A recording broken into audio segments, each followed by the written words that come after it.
It's great to be home. There's no place like home.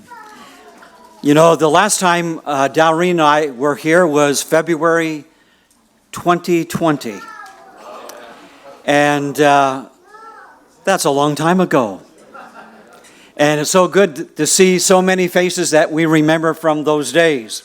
Now, wherever I go, as you know, I always like to share with you some material that will stay with you once I'm gone. And I hope that you will feed your heart and your soul with all these wonderful things. But I brought some books with me. Any surprise? But some books that I want to encourage you to read and to look at is available at our book table that you can purchase. Some books, this one is called Hiding in the Light. It's the story of a teenager, a young girl in the United States of America. Her parents were Muslims, but she became a Christian. And her father threatened to harm her, to kill her, because he did not want her to serve Jesus Christ. He wanted her to stay a Muslim.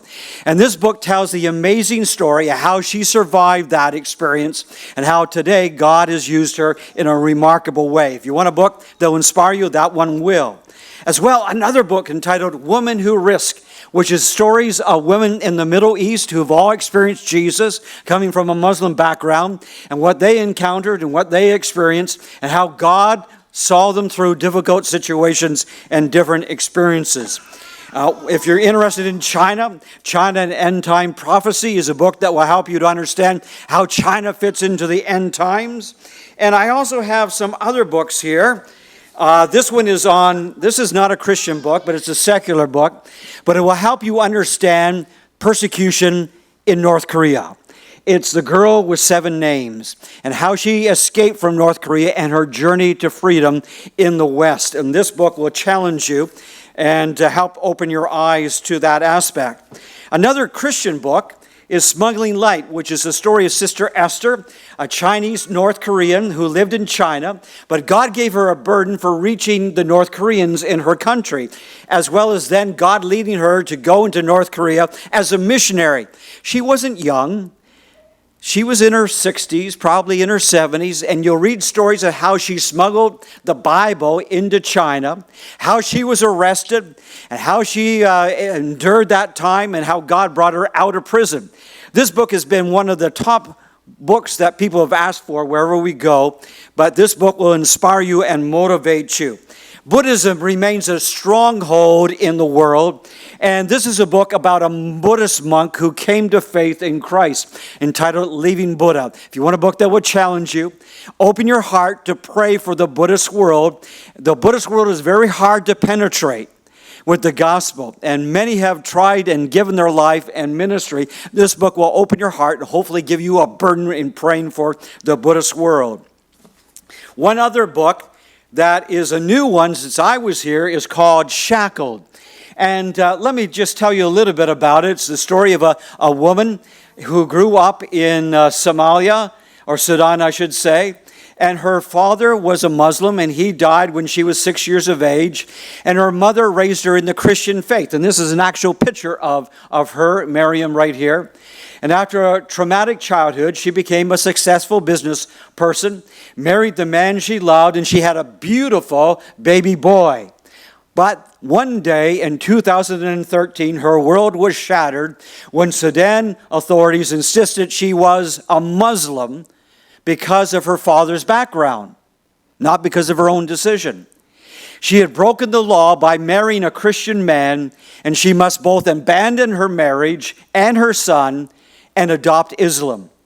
Under intense pressure, she repeatedly refused until finally they sentenced her through a Sharia court to 100 lashes and death by hanging.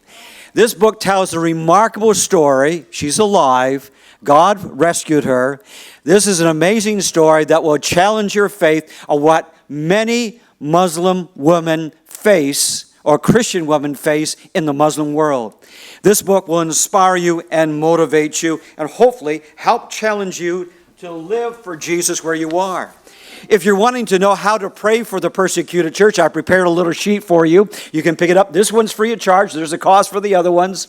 This one is called Praying for the Persecuted Church. It tells you what to pray for, and also gives you more precise prayer requests. If you'd like to pick up our most recent prayer alert, I brought extra copies for you. If you want to take that home with you, you can pray about that and pray over some of the needs that are taking place. And if you'd like to pick up some of our free literature, this one is a special winter edition, and it shares some of the needs in Asia. We produce these, and if you'd like to be on our mailing list, if you're not already, then make sure to fill out this little yellow card, and we'll add you so that you can receive mailings from us, from me. We don't have a big marketing entity. I'm it. You don't get junk mail from me, you get good mail from me. And it's not from the CRA. You know, a lot has happened in our family since we were last here in 2020.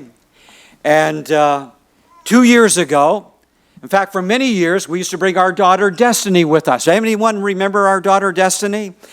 She would come with us, and we prayed for her, that God would bring the right man into her life. And 2 years ago, our daughter got married. And I want to encourage you, if you're praying for your kids, keep praying for them. And even when they make mistakes and they get involved with the wrong people, keep praying for them. And I'll tell you, the day will come when God will bring the right person into their life. And God did that for our daughter, and she married a wonderful guy. I don't know how tall he is, but his name is Andrew. And if you want to see pictures of this beautiful couple, they blessed us on June the 1st of this year with our very first grandchild, our very first grandson, Henry.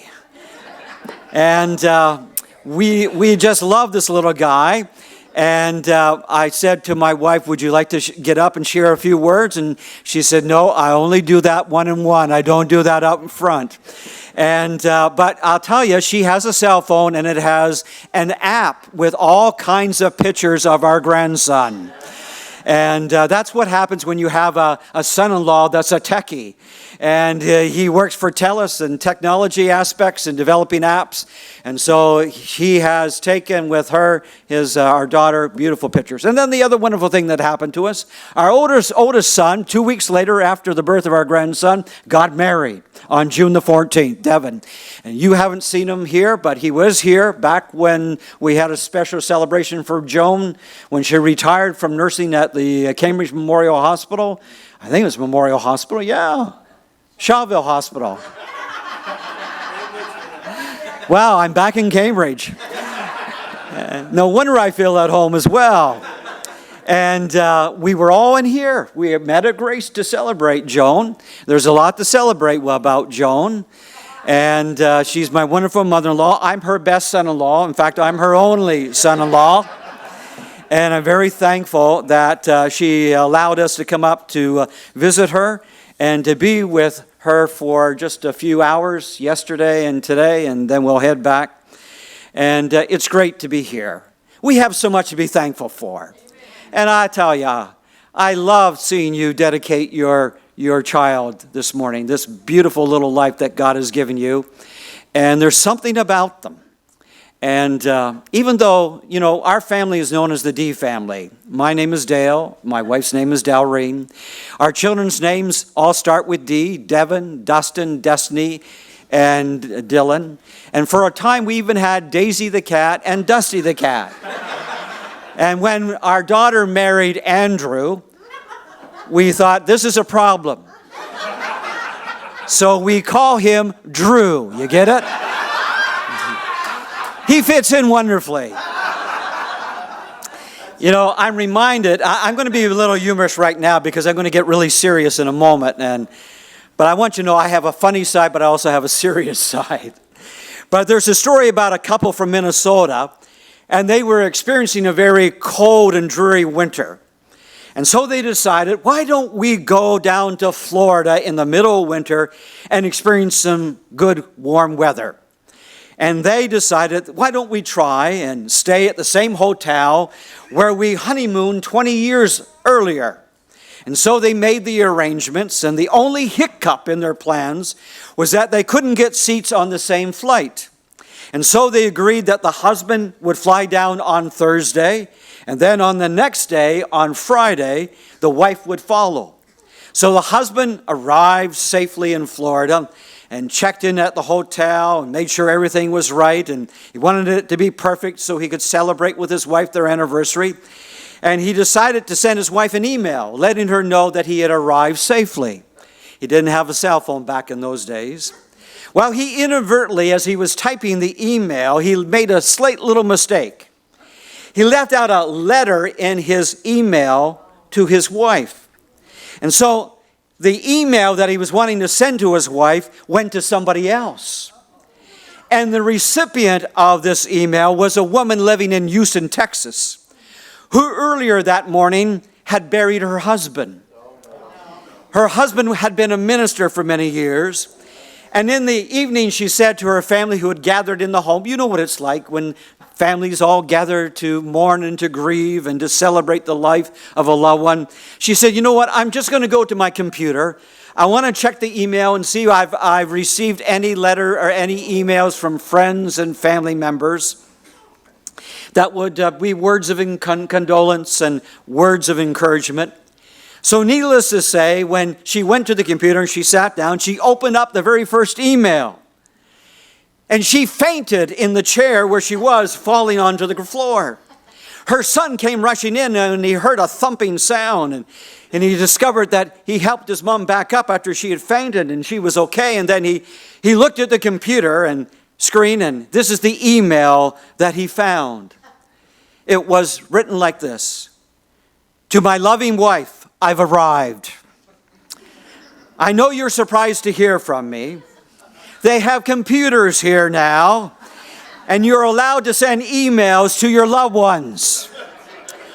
I've just arrived and been checked in. I see that everything has been prepared for your arrival tomorrow. I'm looking forward to seeing you then. I hope your journey is as eventful as mine was. And then he put, P.S. It sure is hot down here.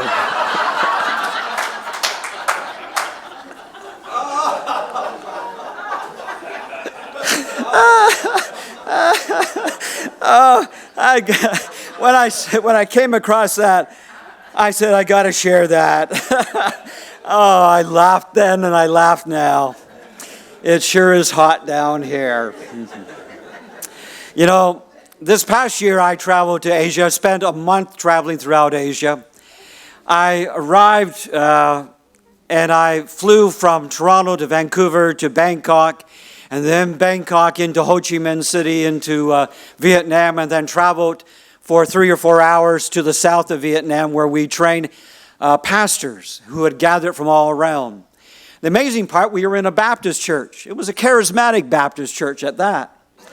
And the amazing thing is that when I had been previously in Vietnam, we'd been in Hanoi, the capital of Vietnam. And when I was there at that time, the police showed up in Hanoi. And you have to understand, there's a world of difference between the north and the south of Vietnam. The north is still very pro-communist, even though it's a communist country.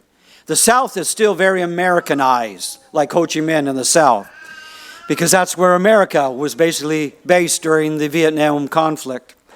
And when we arrived, I was shocked to see that we had 2 government officials at the dedicating of the opening service of this pastoral training.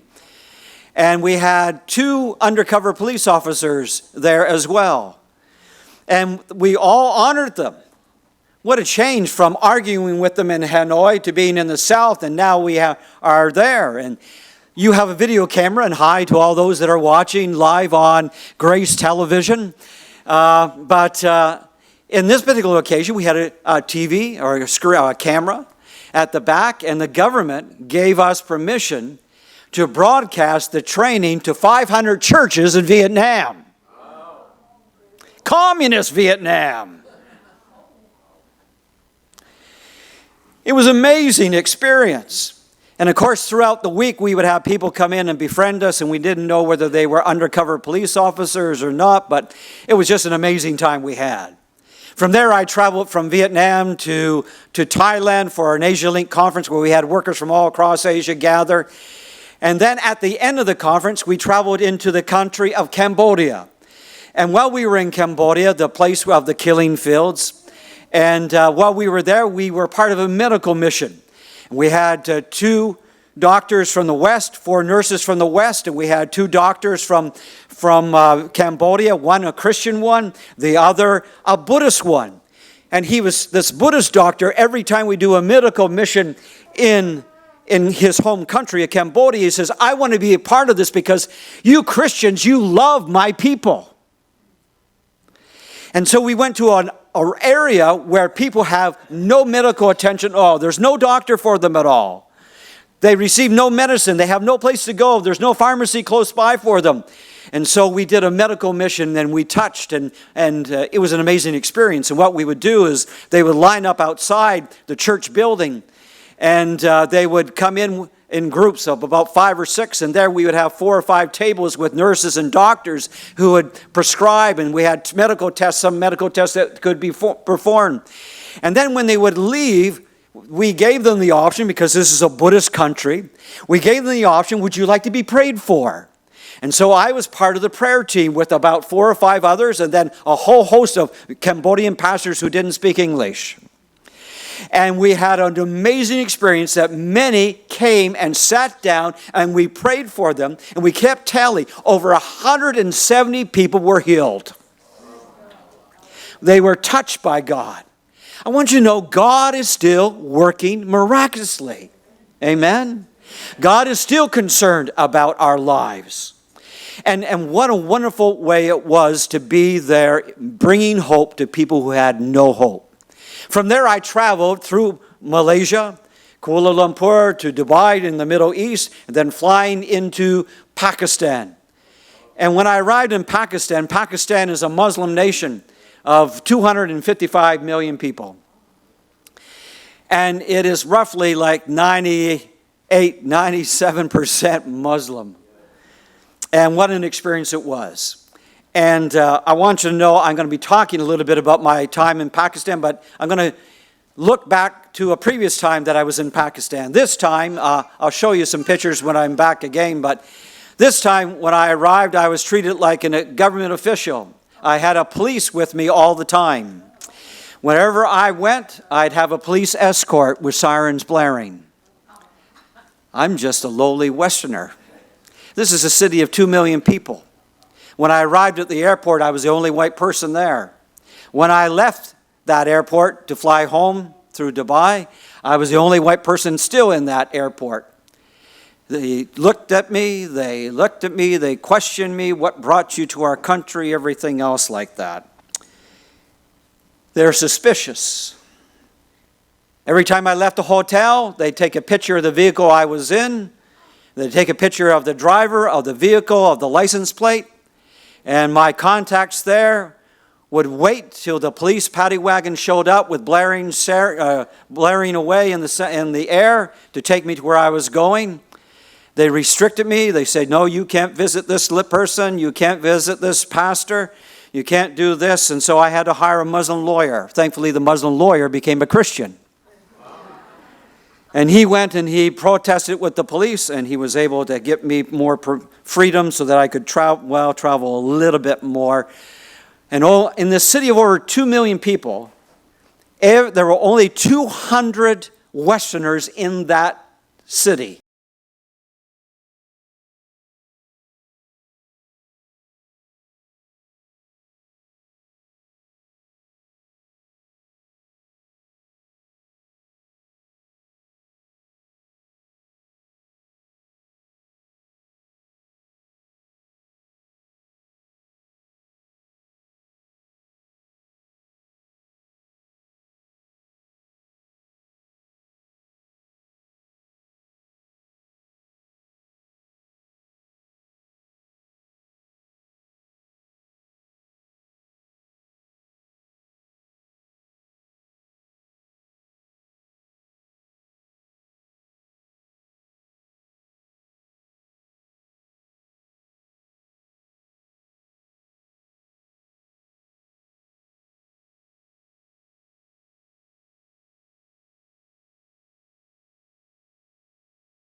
For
traveling.